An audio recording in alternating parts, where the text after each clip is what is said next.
Some questions? In one of the lectures, Srila Maharaj says that sometimes when the enemies that captivated you, like lust, anger, etc., become less attentive, try to use those moments and to run towards Krishna. So is there any fast way to surrender? Means while they are less attentive. Yeah.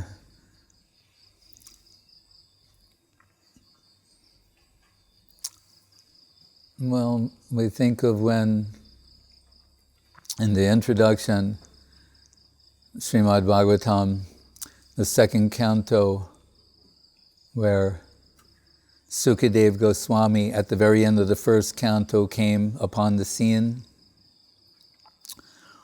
And we know, in essence, that Parikshit Maharaj was cursed to die within 7 days. He went to what they call Sukartal, the banks of the Jamuna, to fast until death. And the great sages and experts in all the different schools of thought assembled there. And they proceeded to give advice to Parikshit Maharaj what he should do. And some of the slokas we hear in that section, like that Burini Buri Karmani Shrotavyani Vibhagasa Tak Sarhoti Yatsaram Samudrita Manishaya Ruhi Bhadraya Bhadram. But that there are many different things that one can do. These sages, just like when we have friends, they give some friendly advice. Maybe we're suffering from some illness. People, on the basis of their experience, they give advice. Sometimes if they're suffering for the same thing or something very similar, they think the advice is more pertinent. So all the experts of the different schools of thought, of religious thought, are assembled there. And on the basis of their dealing with the mundane, they're advising what helped them make progress or overcome mundane influence. But it's varied what their advice and recommendation is. Just like Gurudev would sometimes joke that, I don't know if it's a Bengali saying or not, but he would say that you should follow the advice of old men because they have experience, but not when it comes to food. So then you should not, because there's so many things they can't eat because of their condition. So if they're giving their advice, it's based on a situation that's not like yours. So he would joke, say, listen to them, but not when it comes to their advice about what to eat. So they're all giving this different advice. Parikshit Maharaj is listening carefully. Some recommending dhyan, yoga, dan, tapa, tapasya. Giving in charity, yoga, meditation, gyan, the cultivation of knowledge, sacrifice, penance. And Parikshit Maharaj says, I have 7 days in hand. So the sort of advice you're giving me, one could follow that, for their whole lifetime.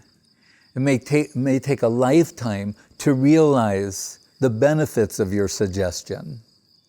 So my humble plea to all of you is you'll all get together and present to me your consensus. Get together and come up with one, unified, uniform, unanimous verdict as to how I should proceed, bearing in mind that I've got 7 days. And it's around that time that, there's some movement coming near this assembly, and there are children calling ill names and pelting this apparent madman who's moving in their midst. But that person is Sukadev Goswami. He's perceived by ordinary people to be crazy, pagal. Right? We hear in Bhagavad Gita, Yanisha sarvabhutanam pasme jagrati samyami. What is night for one is day for another, and vice versa. Sometimes Guru Maharaj would say, what is expressed by Einstein, that's like madness to another section of people. Or we see, they write all these, what are they called in physics? What they write on the board, formula? Okay. What do you say they call it in the Equation, formula? Okay, just checking. So, but it looks, if you don't understand all of that, people think, these guys are a bunch of madmen. Stephen Hawking, this person, that person, what they think about or what they express, for most people, we could say it's a type of madness. And the inverse may be true. They're not so much interested in the discussion of the people in general. But this is given by Krishna in the Bhagavad Gita to talk about the spiritual project versus any other project. And he's mentioning really those who are seeing properly, have darshan. Darshan really means philosophy. It has many meanings, like most Sanskrit words. We know the conventional, to see or be seen, the darshan of the deity, this kind of thing. But it means a way of seeing, a perspective, actually. So you have Gaudiya darshan. What's the Gaudiya way of seeing things? Like our friend Nietzsche says, there are no facts, there are only interpretation. There's only darshan.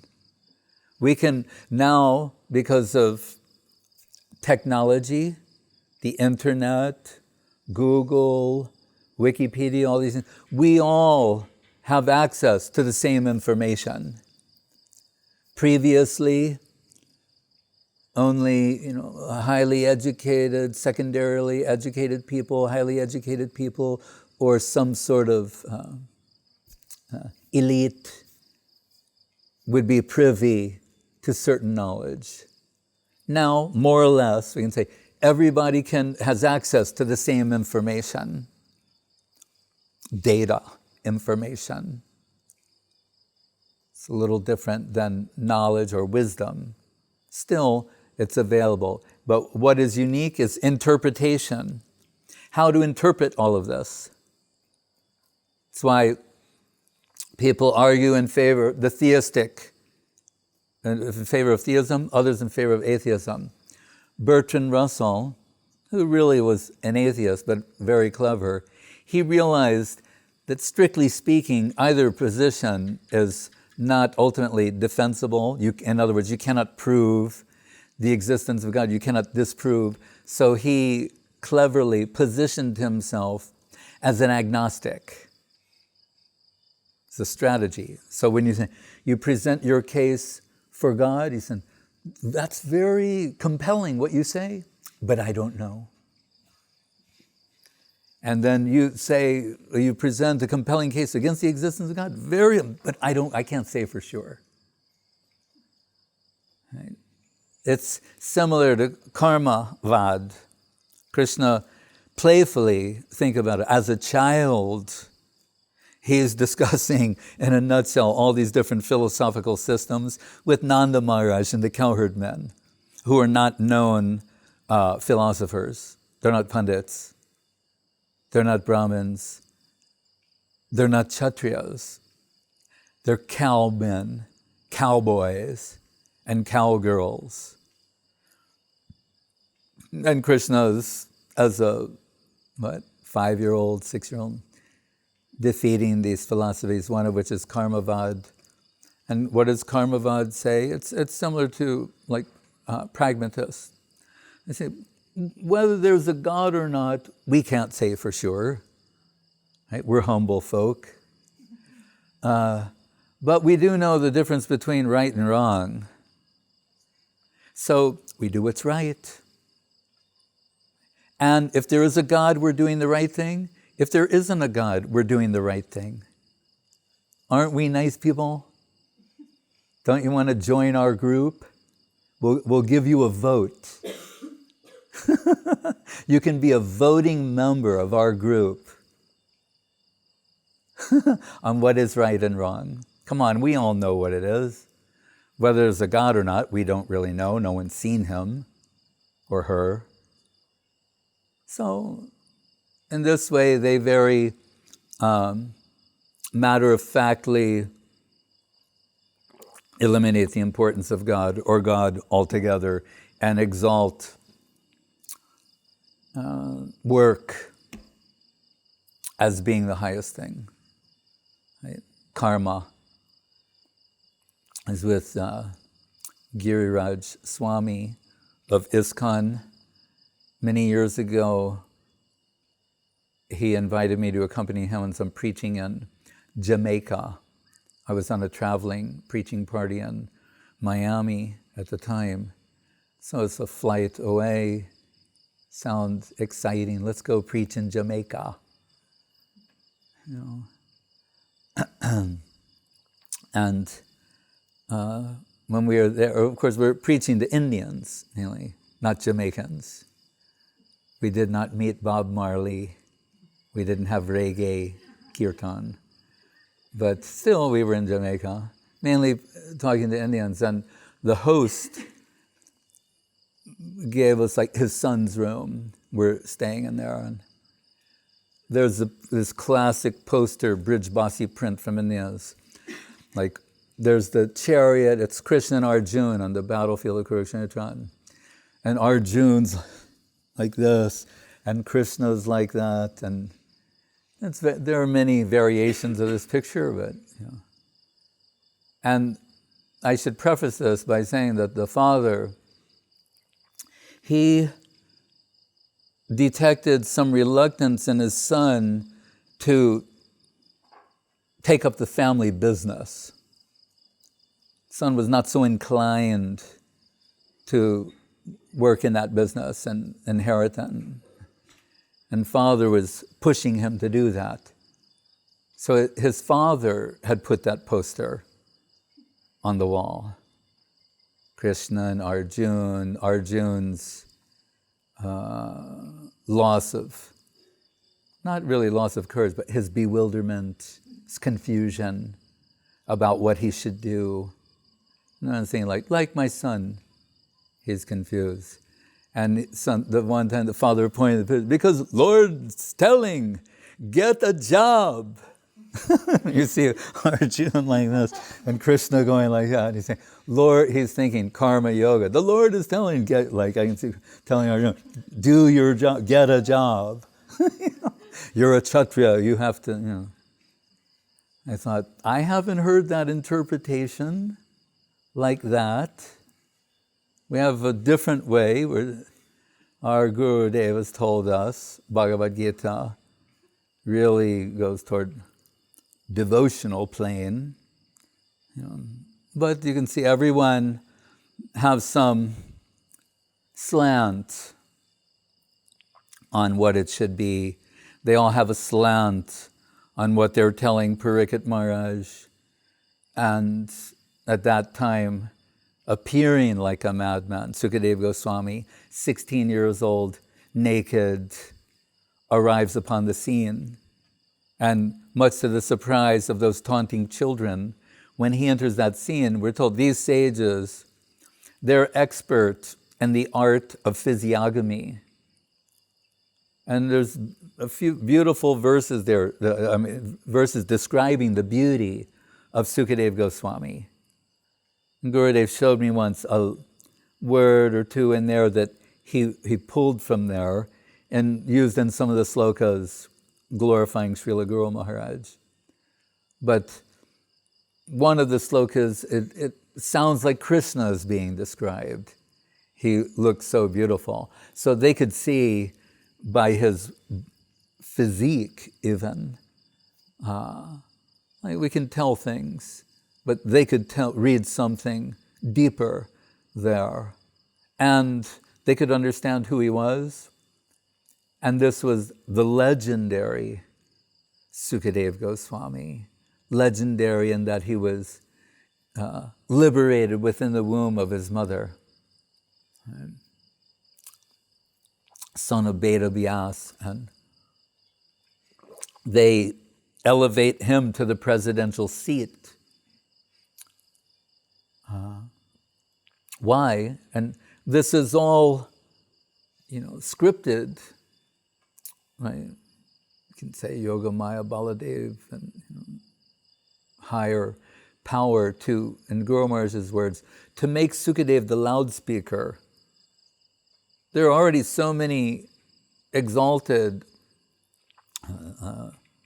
personalities assembled there, but they were all under the influence of the mundane, and they're recommending how to overcome that, what was helpful to them. But Sukadev's position is unique in that he's never been under the influence of the mundane. Right? And by way of introduction, it says, Parinishthitopi Nargunye Uttama Shloka Lilaya Grihita Cheta Rajar Se Akyanam Yaraditavan. And I'm known to have started out in the Nirguna plane. It's never under Saguna influence, not Sattva, Raja, or Tama, or any combination of the three. Is already situated in the Nirguna plane means without quality, but without mundane qualities. That's the periphery of the Nirguna plane. But then he says, Uttama Shloka Lilaya. But then I heard this type of song, poetry, speech, Shabda Brahma, divine spiritual sound vibration, expressing Krishna conception. And not in some general, vague sense like Brahma, not in a Paramatma, yogic, dhyan, meditative type way. But the Uttama Shloka Lilaya he's referring to means Krishna's pastimes with Srimati Radharani and the Braja Gopis. And he said, and I was transported to another world that I didn't know existed previously. That means deep into the Nirguna plane. As Guru Maharaj would say, dive deep into reality. There's the outskirts of reality and deep into reality. Reality, the beautiful, personal, charming, loving, sweet, affectionate. That Krishna, who is not alone, not like Vasudeva Sarvamiti, but in the company of his potency, his Shakti, Shaktiman Shakti, Lakshmi Narayan, Sitaram, Rukmini and Dwarkanath, and Radha and Krishna. They said my consciousness, the heart's deep core consciousness, carried away to another plane I didn't know existed previously. And why this is significant, it's being situated in the Nirguna plane. Sukadev Goswami didn't have trace amounts of mundane erotic tendency in him, as evidenced by the pastime when he's leaving home and Vyasadeva is following after him. He goes by the bathing Dibya Devis, and they're bathing naked and looking at Sukadev. They don't bother to cover themselves. But when Veda Vyas comes, and inquires from, they are covering themselves. And he's asking why. And they're saying, because in that boy we don't detect even a trace amount of tinge of sense enjoyment or mundane erotic tendency. So that such a person, hearing about the erotic pastimes of divinity, would be irresistibly drawn in attraction by that and carried away to another plane. There's a way of verifying, certifying, indicating that they're beyond the affairs of mundane men and women. Vikrididam brajabadu viridam cha Vishnu shradhanvato anushanaya datavarniyedyak. Why Vishnu is mentioned there? It's the pastimes of Krishna. Krishna, Radharani Brajagopis. Why here they're telling Vishnu? Because to disallow us to think of Krishna as an ordinary man. Here, sometimes Vishnu means God, not literally. Vishnu, here it means divinity. These are God's pastimes. And the highest type of pastimes of God or divinity are human-like. Krishnera Jateka Kela, Sarvatam Naralila, Naravapu Tahara Swarup, Gopa Vesh Venu Kar, Navakishore Natabar, Naralila Hoy Anurup. The human-like pastimes of Krishna are the template for human civilization, actually. In Bhagavad Gita, Krishna reveals the Virat Rupa, the universal form, to Arjuna. And Arjuna is somewhat frightened by this sort of manifestation. You can say it's adbhuta, wonder or astonishment, but put it to the point of a little scary. Then he's saying, this, what you're showing to me now, and what is Arjuna's reaction to that? He start apologizing for past familiar behavior, which we find out in Charitamritam. Krishna likes when his devotees treat him in a familiar way, or even as a subordinate. That's extraordinary. I remember hearing Srila Prabhupada say years ago, saying the Mayavani is talking about becoming equal with God, when he's talking about Mother Yashoda. He said, but the devotee becomes greater than God. That's even sweeter. Greater than God. Gopyadade, Tvaikritaga Siddhamatava, Yate Dushashu, Kalelanjana Sambраmaksham. That Yashoda's chasing and Krishna's running. Yad Bibeti Swayam Bhayam.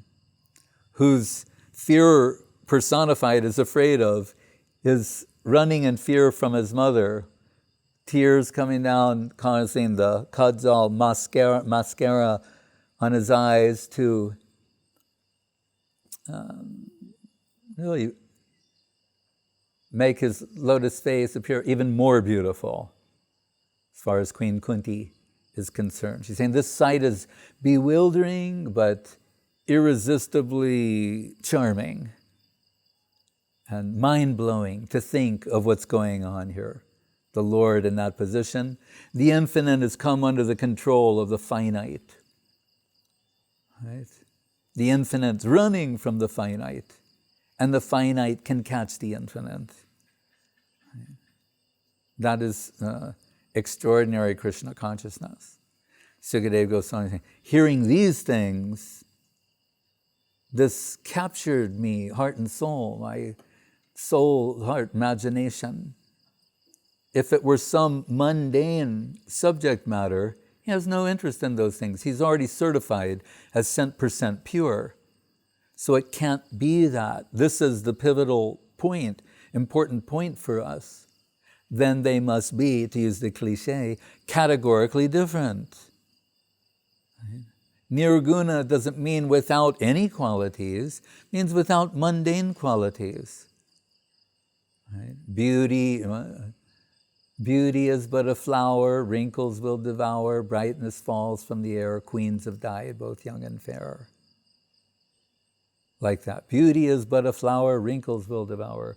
All the beautiful flowers within days, within one day, sometimes here, they just drink the most beautiful flower a few hours ago. Now, beauty is but a flower, wrinkles will devour. Brightness falls from the air, queens have died, both young and fair.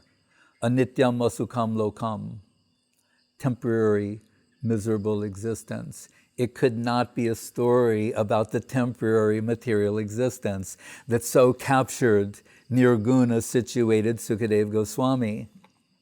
And it's interesting that this is what he says by way of introduction to let us know who he is before he's going to tell us so many other things. First, told Parikshit Maharaj, your question is very good. It's the best question. It's the question. He goes, yes, what is the duty of one in life specifically for one who is about to die? He's saying this is the question. Other questions are irrelevant. Right? What's the price of this, the price of that, how much of this? Not these type of questions. You're asking, what is that? That is,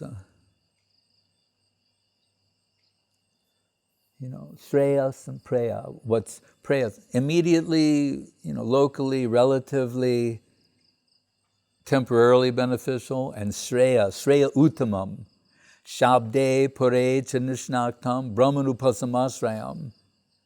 Tasmad Gurum Pupadyeta Jigyasu Shreya Uttamam. When you come in connection with Guru, you should ask the Jigyasu Shreya Uttamam, a question about what's ultimately beneficial for me, the ultimate goal. That means the ultimate reality.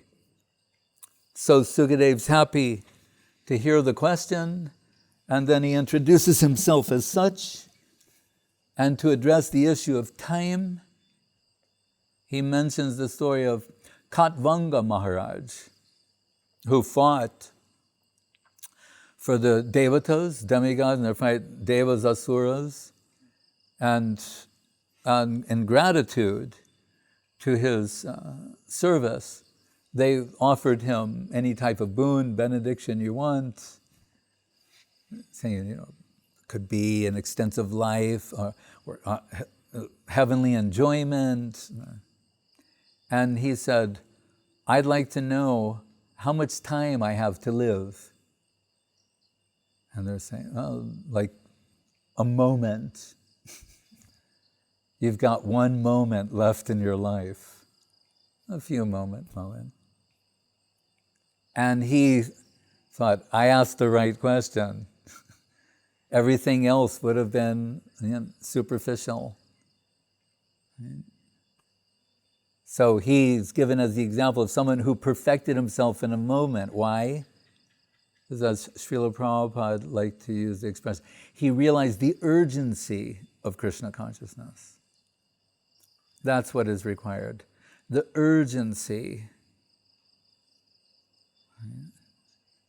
Urgency, necessity, lolyam, hankering, earnestness. The earnest, sincere,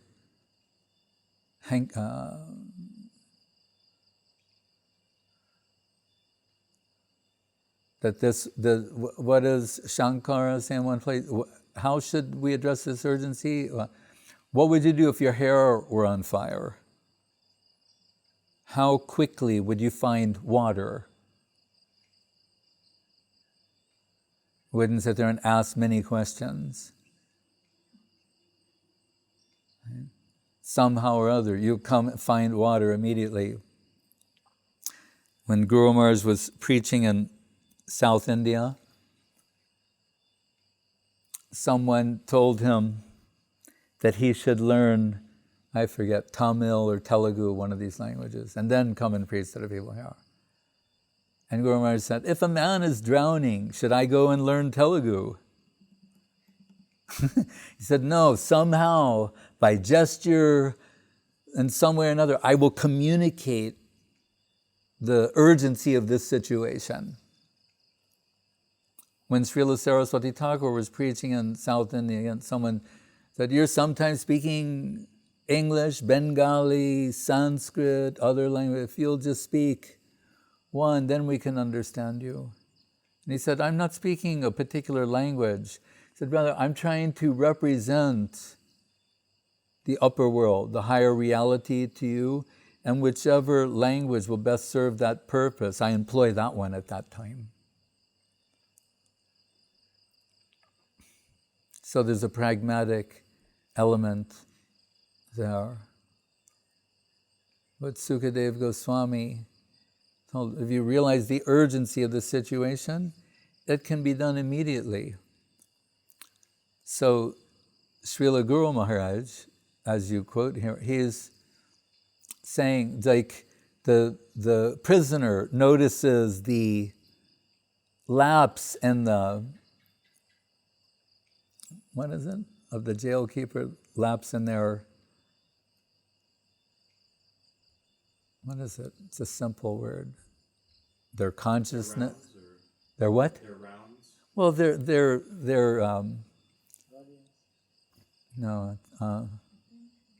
attention. Yeah, I can't think, this is another word, but like their attentiveness. When they notice the jail keepers not being inattentive, they may try and make a break for it at that time. It's something like that. He's saying if we realize, whenever we realize there's some opportunity to devote our energy or more energy to the culture of Krishna consciousness, we should take advantage of that. It may not always be there. Like the prayer is that Mukunda Malastotram, the Krishna Tvadiya Padapang Kajapanjarantam Adeva Veshatim Manasa Raja Hangsha Pranak Prayana Samaye Kapabata Pittai Kantavaro Donavido Smaranam Kutaste. There's the prayer of King Kulashekar, saying at the time of death, Kapapita Bayu, the imbalance of those three elements, it may be difficult to speak at that time, to chant your holy name. Saying, so now, while I'm relatively healthy, let me take your name, sing your glories, engage my available energy in your service. There's also the famous prayer of Madhavendra Puri. What is it? Kamadinad katida palitat durnideshas. Tesham jata mai no kuruna no tripa no pashanti. He's saying, actually, lust, anger, greed, etc. I've been serving you so nicely, and I never get a holiday. Not even a weekend off. And I've been a faithful servant to lust, anger, and greed, and you never give me a break. But that's the first part of the prayer. The second part, he said, but recently, spiritual intelligence is wakened by the grace of Sadhu Shastra Guru Vaishnava. He's saying, now I'm avoiding you. But the French poet Baudelaire, he has a poem about Kana Kamini Pratishta, only not in those words, in French. But it's very similar. But it's an old man, he's lamenting, he's saying, when I was a young man, I renounced, wealth, name and fame, women, and he said, now I must have really insulted them, because now I'm an old man begging for them and they won't give me any attention.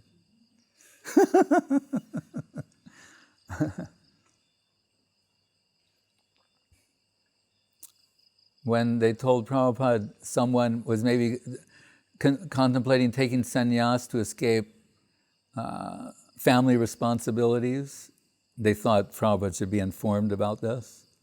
And he said, whatever the reason is, it's good.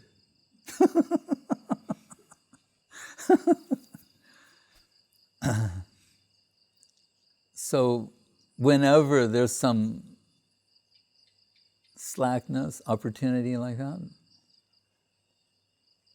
but the saying's also there that God helps those that help themselves.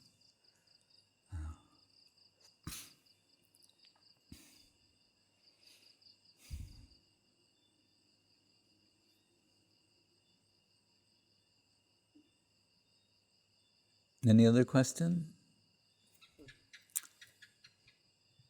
Right, you mentioned this verse, Yad Bibheti Svayam Bayam, about glorification of holy name. But is it some Which was it? Yad Bibheti Svayam Bayam Oh, yes. about holy name? Yeah. But is it not very important aspect of holy name? Because Svayam Dvitiyam Biniveshatach, etc. No fear in spiritual world. Yes. So. It's secondary. But she cannot help but note that this is astonishing because Krishna looks so afraid of his mother. So she's just observing that and saying, it's bewildering to see, but bewildering in a delightful way. But you're right, we take it that these are secondary aspects. Like, when a drug has some, what are they called? Side effects. They're secondary aspects, side effects of the holy name. It's not the principal concern, which is really, like if we think these great devotees, we hear taking 1 lakh, 2 lakhs, 3 lakhs of Krishna Nam, do we think they're just chanting some sound? Or is it that they are in this devotional form of expression, engaged in service in a higher plane? We shouldn't think of it and what is observable externally as someone sitting and making some sound and counting beads. Right? When Krishnadas Babaji Maharaj was chanting 1 lakh of Krishna Nam in a place in, I think, Bangladesh called Bali Ati. Guru Maharaj was in charge of the Delhi center at the time, and he needed some help there. But he thought, well, maybe he's doing the desirable seva in this instance. And if I was taking him away from that to serve here, it might, maybe that's not right, I don't know. I'll ask Prabhupada, Saraswati Thakur. And he wrote him a letter. Saraswati Thakur answered saying, if you can engage him in service in the Delhi Mat, you'll be his real friend. You'll be doing him a favor. He said, because I don't recognize that counting beads, they call it, that counting beads in the jungle of Bali Ati is Krishnanushilana. It's favorable to the culture of Krishna consciousness in that instance. Whereas, okay, so Namacharya Haridas Thakur, other great personalities, they're praised for this. So it must have something to do with the quality of Krishna Nam. Right? So they're not, we know they are not practitioners. Those who are engaged in bhajan proper are not practitioners. But they're, in Guru Maharaj's words, engaged in direct service. So when they're fainted to this plane, to this world, it doesn't mean that they're unconscious. They're fainted to this world on account of being exclusively conscious of the upper world. In the third canto, who is it? Is it Uddhava? And who meets with him? Vidura Maitreya?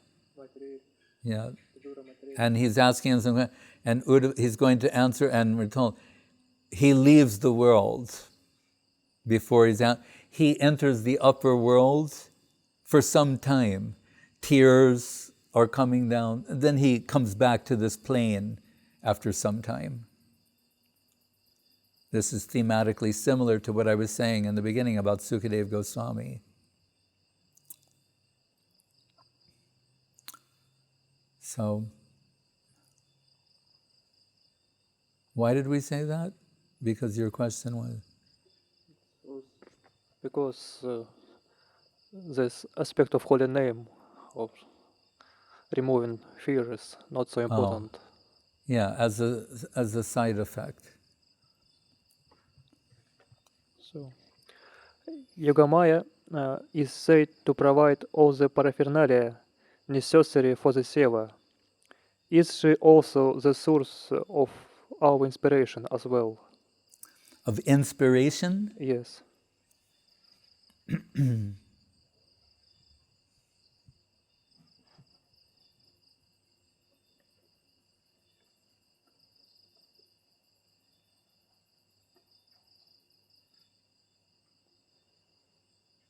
Well,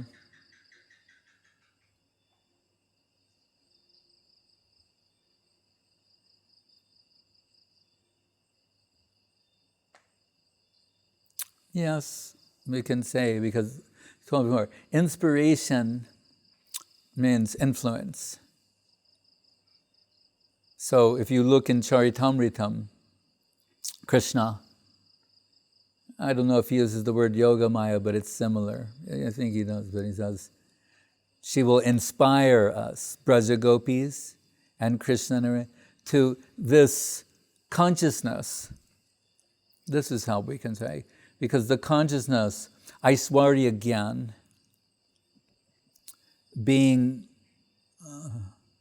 overly aware or focused on the majestic aspect of Krishna's divinity, will be an impedance to the natural flow of raga bhakti from the heart.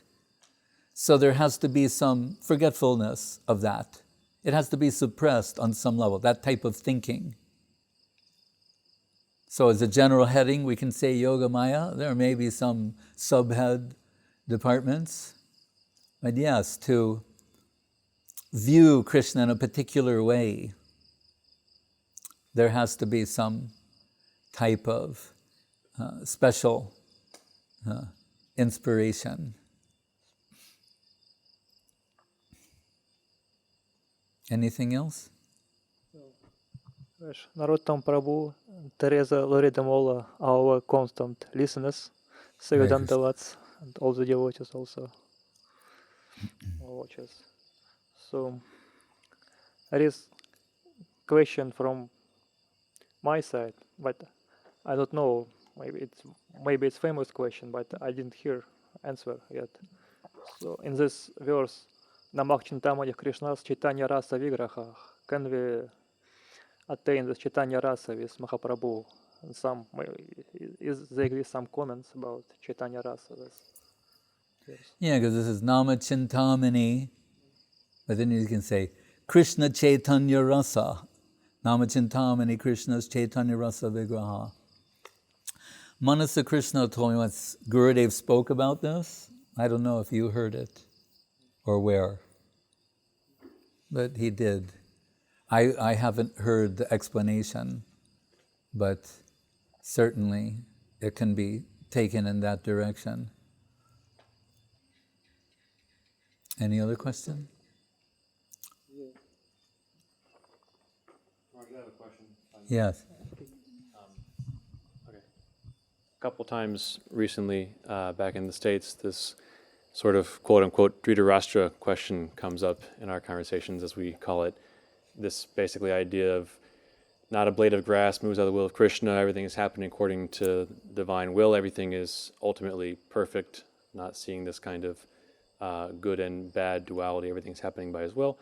But if we look to ourself, I have this anartha, I have affection for Indrodhan, whatever, and so therefore it's his will, and what can I do? And I'll just do it.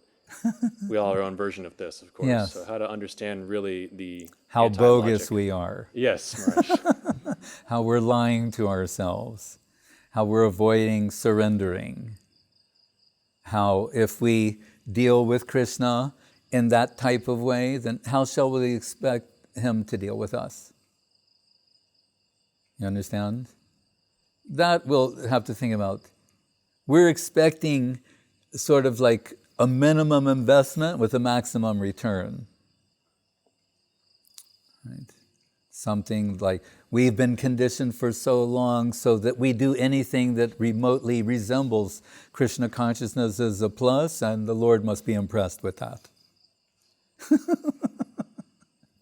So the finite will sacrifice a very finite part of themselves and claim the infinite as a prize.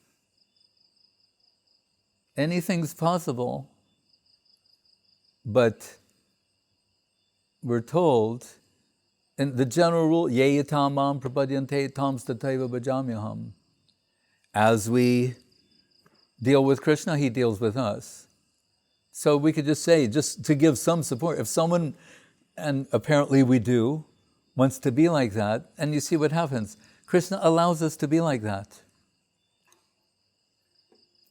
To indulge ourselves in the mundane and pursue Krishna consciousness at the same time.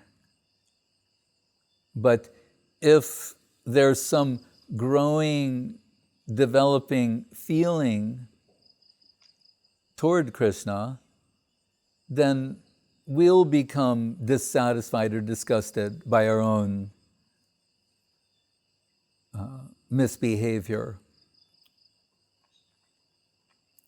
There's hope given in 11th canto.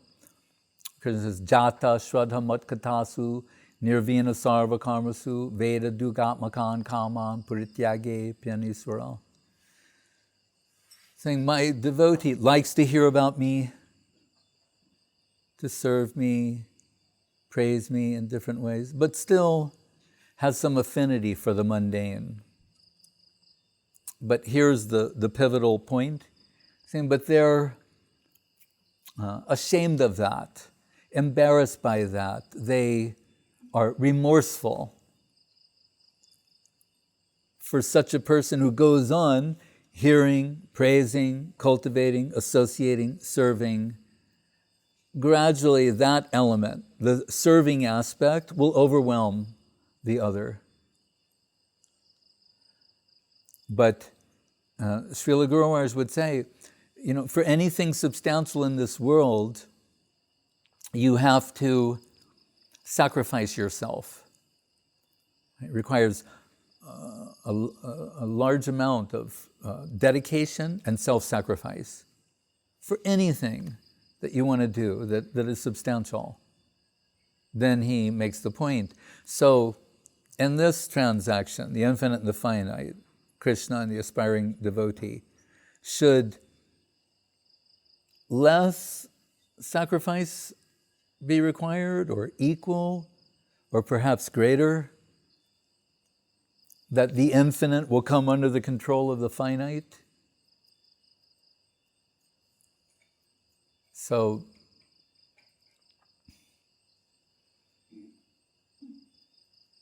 that's, self-deception. It's a lack of sincerity or earnestness. We like to think of ourselves as sincere and earnest, but then we have to be, Atma Samiksha, through self-analysis, be candid, a candid assessment. Like they talk about those who write, when they have to edit what they've written themselves, the general advice is to ruthlessly edit what you've written, and it will improve. So, the word ruthless is pretty strong, but at least when we examine ourselves, we have to be candid about what our position is. It's an identifying trait of Srila Guru Maharaj's approach, is this candidness, the honesty about what his own position is, and to try and improve from there, not use acquired prejudice and acquired tendency as an excuse to remain that way. So we come back to his die to live. If you want to go to the next level, you have to die as you are at present. But we're holding out for believing that I can remain the way I am and make progress in Krishna consciousness. We don't want to give an inch to give any, again, back to that saying that the prejudices we acquired without thinking, we're racking our brains thinking about whether or not we should give them up. But they were acquired more or less without thought. So if it's a reciprocal thing, then if we're going to have some half-hearted, quarter-hearted, eighth-hearted approach to Krishna, then what shall we expect in return? So, in that sense, we're the cause of our own misfortune. We hear in the pages of the Bhagavatam, Yasyaham anugranami harishe tadanam shanai. But if Krishna favors someone, he takes everything away from them. Nobody likes to hear this. It's not when you say this, all the devotees go, Jai!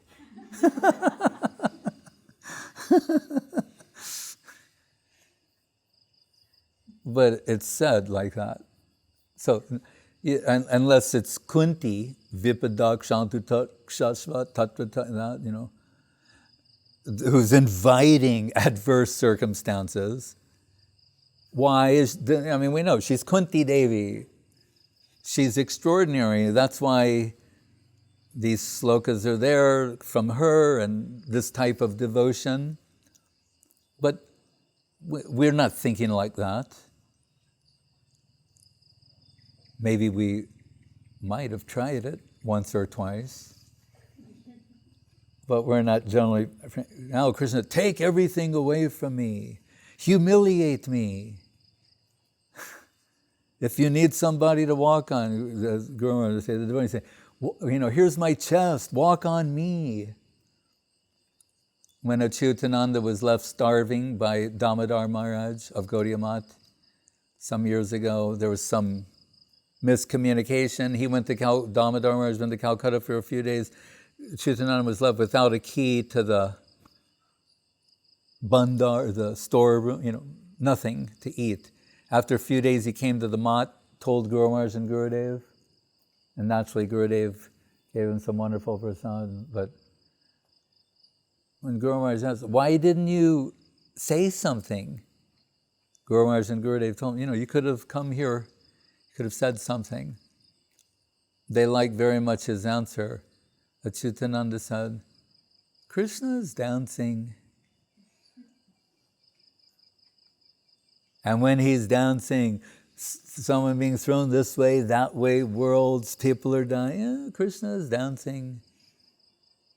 In other words, if it was it made him happy for me to suffer like this. That's why Guru Maharaj told that for so many years, because only a devotee could express something like that.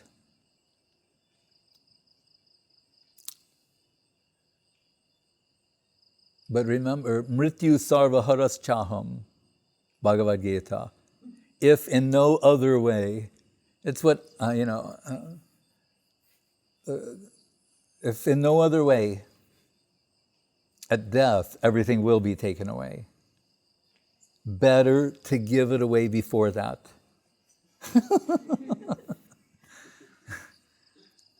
Tapasya is voluntarily inconveniencing oneself for the sake of spiritual progress.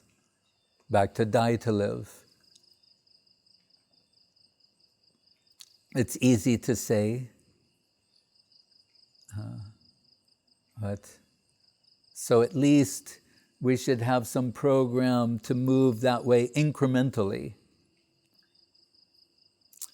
Like sometimes Gurudev would say, Krishna has given me so much. That's how he thought. Whatever any good came to him, saying, Krishna's given me so much, I should try and reciprocate that. Because we think sometimes in terms of like 100% surrender, or since I can't surrender 100%, I'm not going to surrender at all. I'm that kind of man. Very honest. That's not being honest. We should say, all right, 5%, 10, 1, something is better than nothing. I heard Gurudev say that many times in many different contexts. And it comes back time and time again. He's saying, something is better than nothing. And he said, well, that's a cliche. Yes, but why does something achieve cliche status? It means there's some truth in there. Otherwise it wouldn't have become a cliche. And then I thought about it, and I thought, if ever that cliche was applicable or true, it has to be in relation to Krishna consciousness. Because here's the ultimate something's better than nothing program. But then someone say, well, then I'll use that as an excuse. Vishwanath Chakrabarti Thakur in one place says, what is required to get an inheritance? The minimum requirement to get an inheritance is to be alive. That's the minimum requirement. So if we stay, for better or for worse, in the association of devotees, that's like you're still alive. And you'll get the inheritance. Sooner or later. Sooner or later, we're going to want to do something nice for Krishna. That's what is it? Martya yadat samasta karma niveditatma bhagavan vikirshitoshi, I forget it. Tadamritatvam, that sloka that rises in the heart of the devotee, the desire to do something nice for Krishna. And Gurudev said, what is that? I mean, it doesn't get any simpler than this. Gurudev said, what is it? And he's quoting a sloka and everything, but he said, give Krishna what he wants. I said, well, how should we know that? Guru, Vaishnava, Sadhu Shastra. He said, give Krishna what he wants. What he's asking for.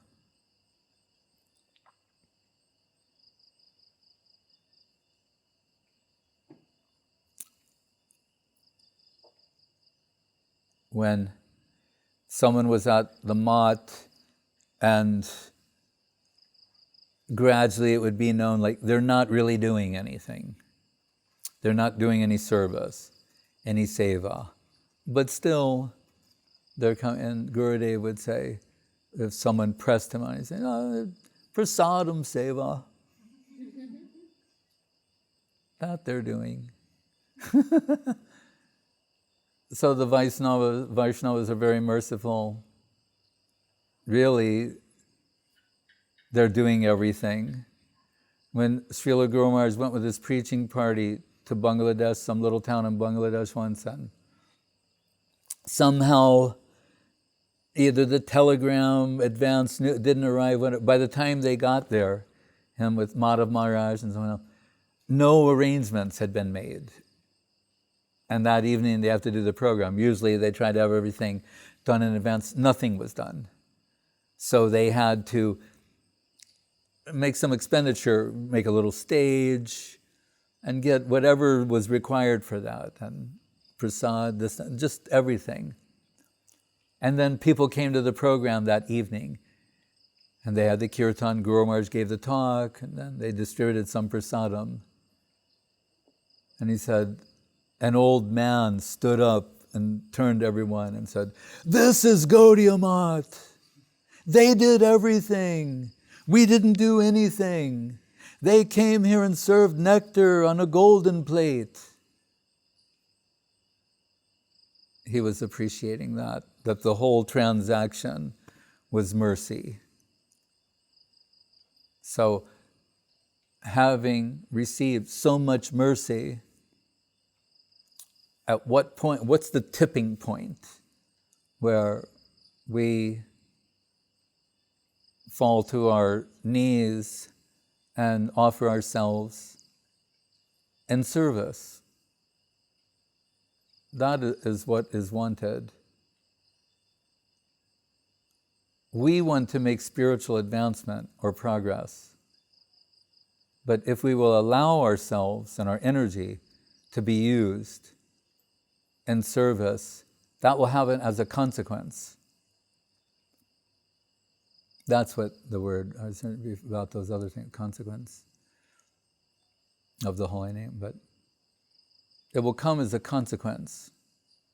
As Guru Maharaj says, kirtanam, particularly preaching, distributing, extending Krishna conception to others is an indispensable necessity for personal development. If we will offer our energy to that sort of transaction, directly or indirectly, the consequence will be an enhanced devotional position. And in line with what was expressed before, lust, anger, greed, etc., the Guru Maharaj is quoting the Narottam Thakur song, where he's saying, take the name of the Vaishnava, pray to the Vaishnava when we're under attack from these different sorts of mundane influence. We expect it to be there. But if we take the name of Guru and Vaishnav, we can also expect some grace to help us overcome mundane tendencies, acquired tendency, acquired prejudice. So that sloka, Krishna to Uddhava, is saying, if there's at least remorse, what you described, there's a lack of remorse in that. This just accepting, I'm this way. But better position for the devotee is some remorse, lamenting, at least lamenting that I'm this way. And going on with the something is better than nothing program, continuing hearing about Krishna, praising Krishna when possible, serving and associating with the devotees, then we can be hopeful by grace, divine grace, that we can be made into something useful. Guru Maharaj said, without the grace of Sri Guru, we are lifeless clay. So we're offering ourselves to be reconfigured. We shouldn't resist that. We're clinging to false aspects of self, of identity. Really, only servitor identity is real. So, however incrementally we can inch toward that identity, that's best for us and best achieved in service and association of Guru, Sadhu Shastra, Guru Vaishnava.